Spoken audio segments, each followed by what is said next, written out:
Okay, welcome everyone. So Hum ranking video.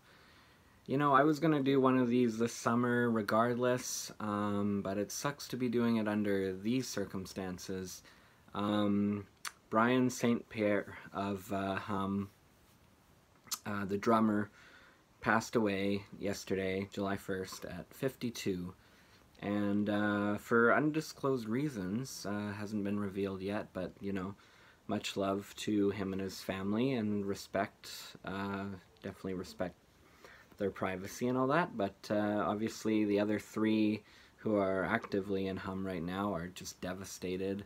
And I gotta say, I'm not saying this because he just passed away, but he is one of the best alt-rock drummers, and he's definitely one of my favorites. There's so much power. I remember watching Hum on 120 Minutes. I didn't watch it when it was live, but when YouTube came around, I looked up old performances Hum did, and oh man, the band in general blew my socks off and my face off, but his drumming in particular, you know, checking out the video for I'd Like Your Hair Long on YouTube, the live version of it, man.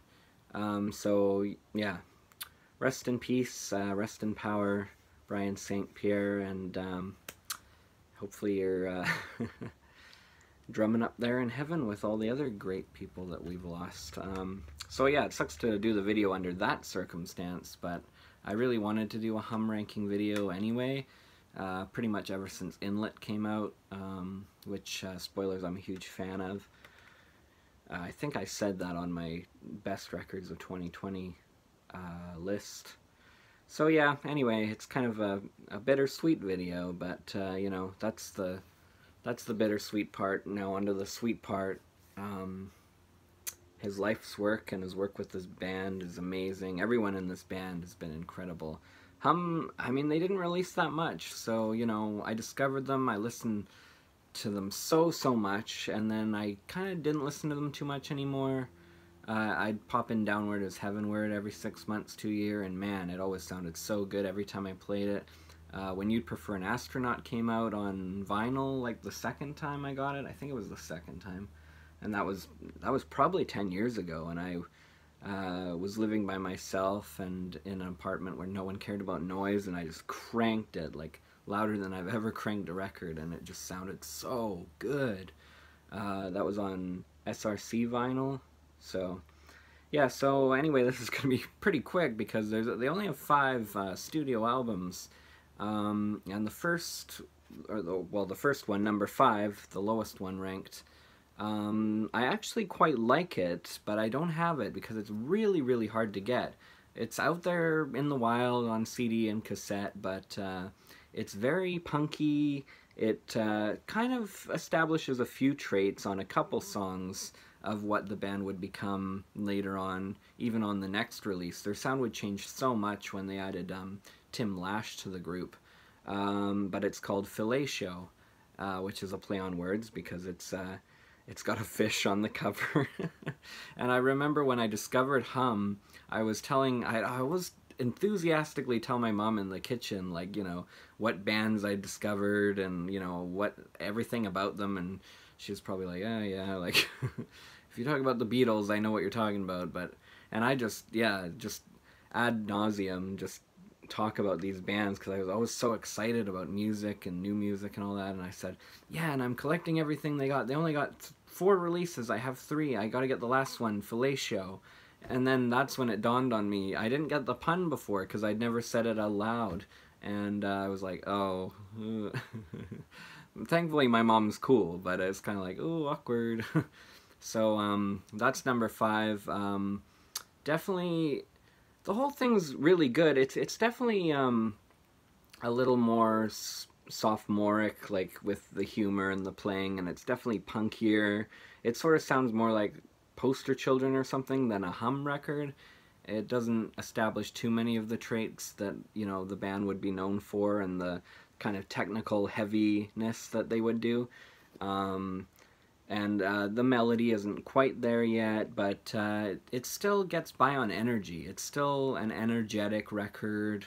I still like it quite a bit. I think that the biggest two takeaways are Spacefuck and Lip Saga, which are two of the funniest names for songs. Almost said albums there.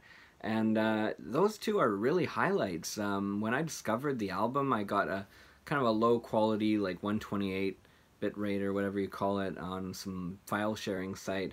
And even then, with the low quality, I played those two songs over and over because I'm like, there's more to hum. There's stuff before Elektra 2000, and there are a lot of demos and stuff like that. So it's a pretty fruitful era. They had some guy named Andy who was with them, and he actually sings probably more than Matt. Matt sings almost as much, and I gotta admit, the Matt songs are the highlights on this album and the demos. I didn't include the demos because they don't factor in. You know, oftentimes I do these ranking videos and I put the EPs in and all that kind of stuff, but A, they're extremely hard to get. I've heard them all and I like them, but they're all rough sketches of what this band would become. So, Fellatio, number 5. If you haven't heard about it, and few people have, check out Lip Saga, check out Spacefuck. Those ones are really good. They're actually really incredible songs, and the rest is good. It's just punky flavor, I guess. it's a chip. It's a flavor. Number 4 is Elektra 2000, which was kind of like their more, I guess, major label debut. This is, of course, like a... Well, it came out on Martians Go Home, so maybe the next one is the major label one. This is the re-release, so it's got Diffuse on the end, which is actually a highlight. Comes right after Winder, which is really great. Ironclad Lou is definitely a fan favorite. It's one that they were wont to play live even later on. I'd say that's probably the highlight, but Winder, Diffuse, Pinch and Roll, Shovel, those are all close. It's got a really aggressive bend to it. There's a lot more kind of growly vocals. I fail at life, I fail to see. That they kind of definitely go away from a little bit. Like on future releases, they would kind of... The Pod had a little bit for like a line or two. Coming Home had it for like a line, but they wouldn't do that aggressive singing.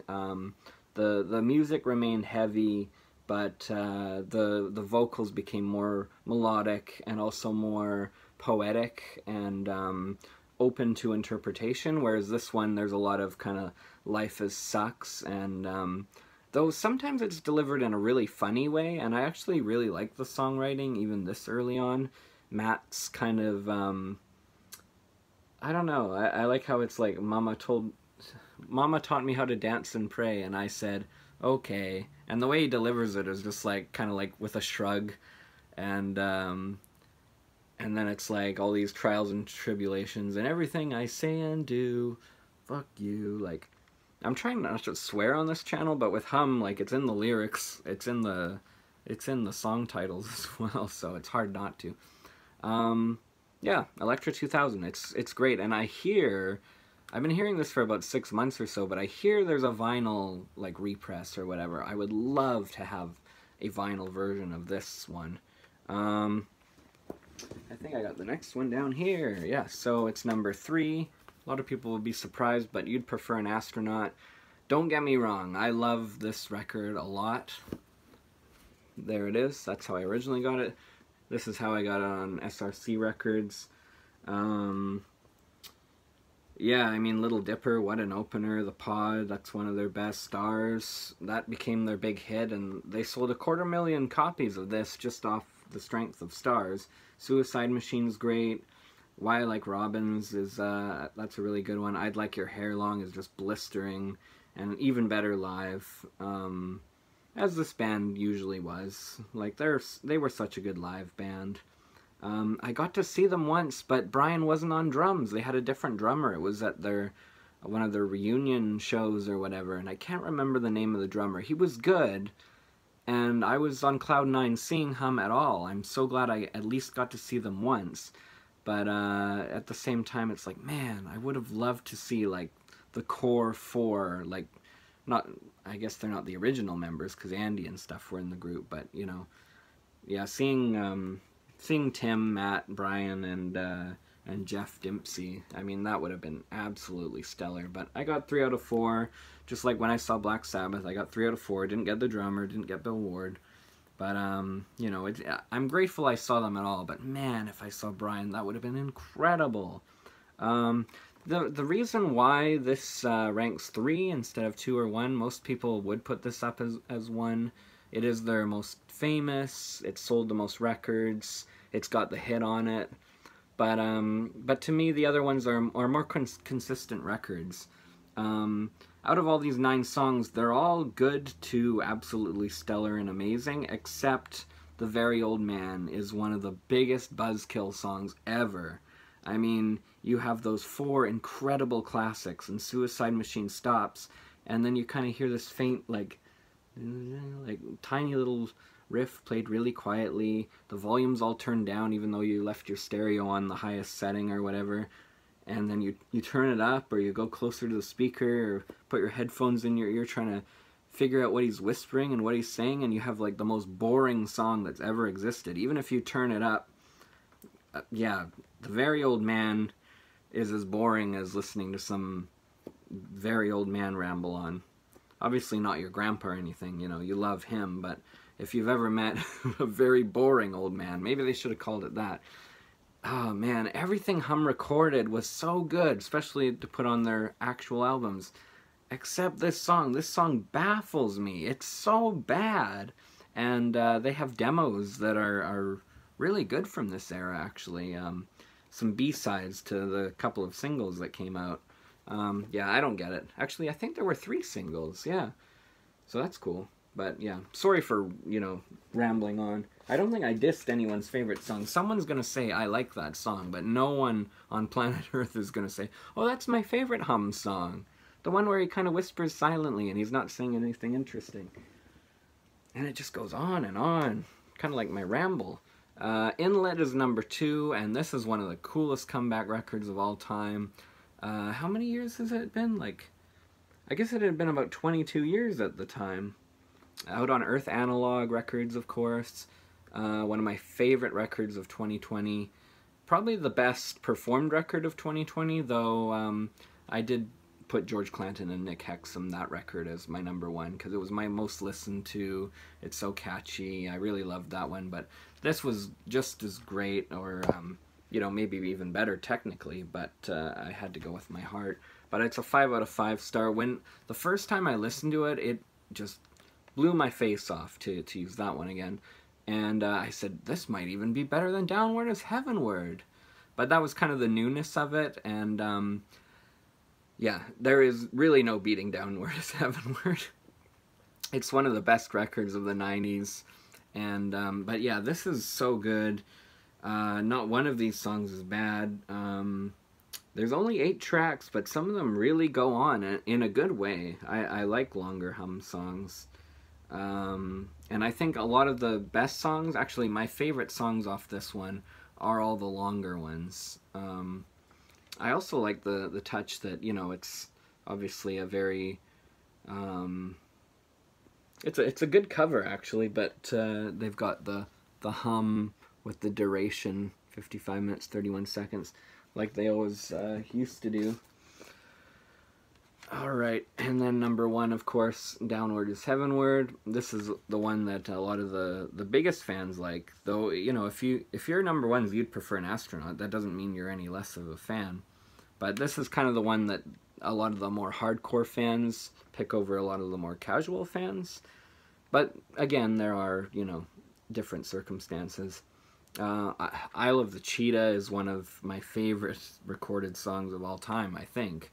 Every time I listen to it, there's so much going on, and there's so many, like, there's a big guitar riff, but then there's also other things, like, if you listen on headphones, going in and out of each headphone, and there's so many guitar overdubs in that, but they all have a place, they all have a reason, and Matt's melodic singing, and, of course, the drums, I mean, it is absolutely incredible.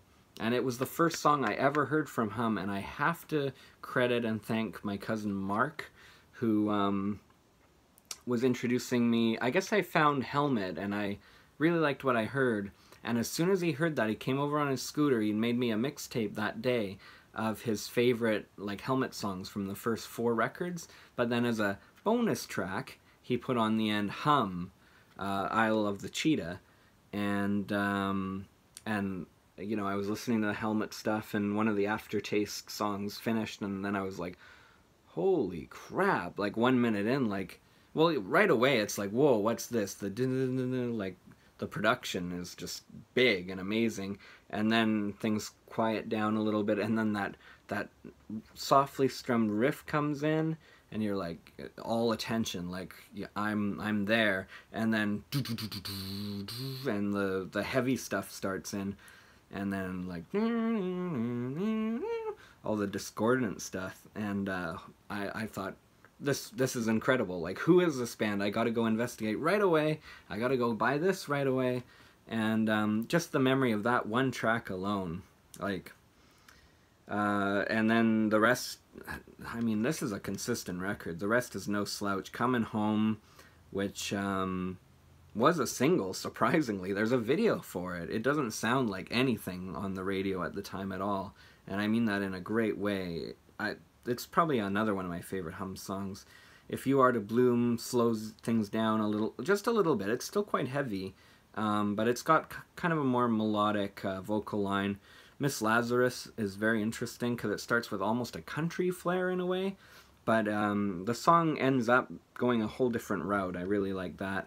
And yeah, Afternoon, Green, Dreamboat, Inuit, all those songs are incredible. I think Inuit Promise is probably, I feel like after If You Are to Bloom, things just start getting even better and better, and you know, everything on here is like a 5 out of 5 or a 4.5 out of 5, but, you know, it just culminates in one of the best closing tracks of all time, and everything on here is pretty heavy, even though there's some melodic choruses. Nothing here is very radio-friendly, and the record label was pretty mad at them when they came out and said, oh, this is our next record to follow the one that had Stars on it.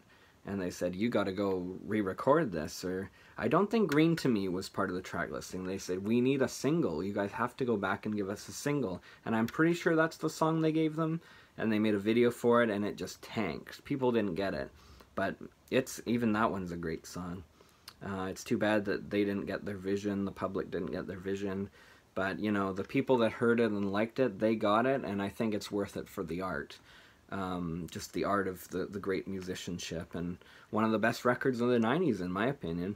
And like I was trying to say, everything here is pretty heavy, even though there's melody and nice choruses and that, but Apollo slows things down in a way that the Very Old Man didn't at all in the record prior, and it's beautiful, and it really works, and then it comes right back in, guns a-blazing with the Scientists. But Apollo's a nice, tender song. I'm thinking of a number between Everything and 2, and yeah, I would love to get this on vinyl too. Every once in a while, Earth Analog Records, they put it out again on vinyl, and there's a very limited run, and I've never been able to nail that. And yeah, I would even pay $50, like, or maybe even more. I love that record a lot. Further investigation. Glyfted, that's Tim Lash's band. It was a duo, and it's a little more shoegazy. Is There Any Always is amazing, and that's the first song, and in my opinion the best one, but The Scare, Last in Line, there's a few kind of ambient pieces. It does that shoegaze thing where you get your heavy stuff, and then you get that's multi-layered and kind of My Bloody Valentine-esque, and then you get your kind of you know, kind of ambient and dreamy stuff, so that works really well. And then also Centaur, which is Matt Talbot's, well, I guess short-lived band. It seemed like when this came out, I'm like, oh, maybe Matt's gonna put out some more stuff, but other than a couple solo things he put out on Bandcamp, there hasn't been much, and really, and everyone in Hum, they didn't really do that much outside of Hum, which is very surprising, because, you know, Hum was, you know, there were 4 of them. You'd think one of them would go off to do a little bit more, but they all kind of went back and became dads and got jobs, and, you know, I don't think anyone in Hum really wanted to be a rock star. They didn't ever dress like that or come off like that or interview like that. But man, even though they didn't, they could rock, and they did in their heyday. But this is a little bit more, you know, it's a band, but it sounds a little more, you know, singer-songwriter-ish, like stripped away. There's still, you know, there's still some fuzzy guitars and all that, for lack of a better word. I would definitely recommend this. It's just, it's not as heavy as Hum got, but it's still spacey. There's still, you know, guitars and that. Well, obviously. Yeah, and this record, I don't listen to it that much, but it's actually, I don't like it as much as the Hum albums, but it actually means a lot to me because there was kind of a turning point in my life, and, you know, a few things have happened in my life, but there's something that happened in my life that really kind of affected me, and I kind of thought, you know, I'm not even in the mood for music, which that never happens, by the way.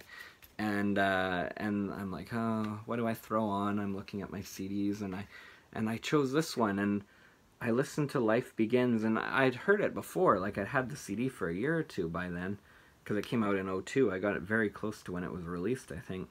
And I listened to Life Begins, and it's like my life began again, like a resurgence or a reinvigoration or a reincarnation or something, and it was weird. It was a weird turning point, and, you know, anyway, it's really hard to explain and hard to be vague about it, but it means a lot to me too. But everything Hum does, and once again, longer video than it should be for 5 albums, but I gotta say, just love and respect to Brian's family, and he'll be greatly missed. I always wanted to see Hum another time and see him behind the kit, because, you know, that really completes Hum for me, and that really accentuated their live performances and their studio stuff.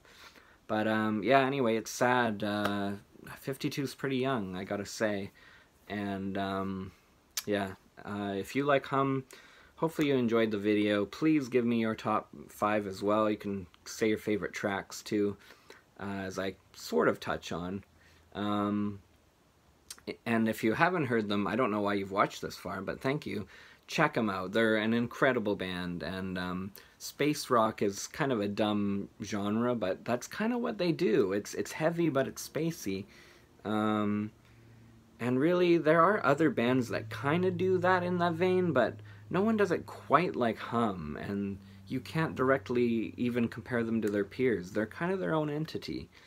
Yeah, so Hum for life, great music for life, rest in power, Brian, and this is another long sign-off, so peace and love, everyone. Take care of yourselves out there.